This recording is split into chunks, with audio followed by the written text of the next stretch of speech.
সেখানে হয়তো বললো যে স্পিড ব্রেকার দিবে স্কুলের আশেপাশে, কিন্তু আমার ভাই 2 কিলোমিটার দূরে, 1 কিলোমিটার না, 2 কিলোমিটার দূরে মারা গেল। 2 কিলোমিটার দূরে স্কুল থেকে, কলেজ থেকে 2 কিলোমিটার দূরে সন্নিবেদিত একটা বালিকা কলেজ ছিল।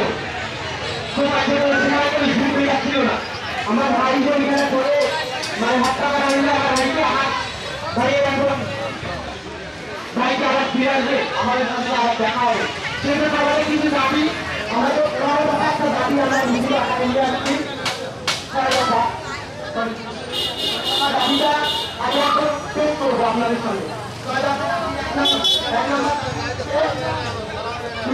মৃত্যুর জন্য দায়ী বাসের চালক ও সহকারী মালিকের বিচার নিশ্চিত করতে হবে অতি শীঘ্র।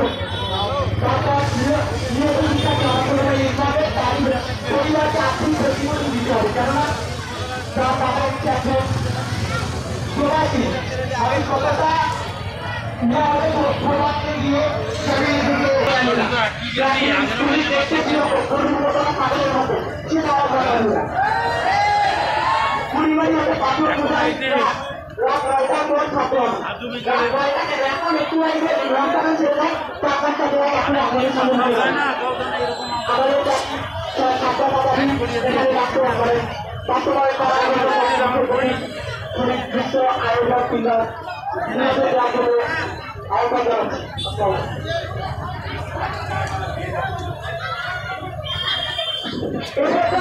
আমাদের দাবিতে কি পেশ করে শিক্ষার্থী শিক্ষার্থী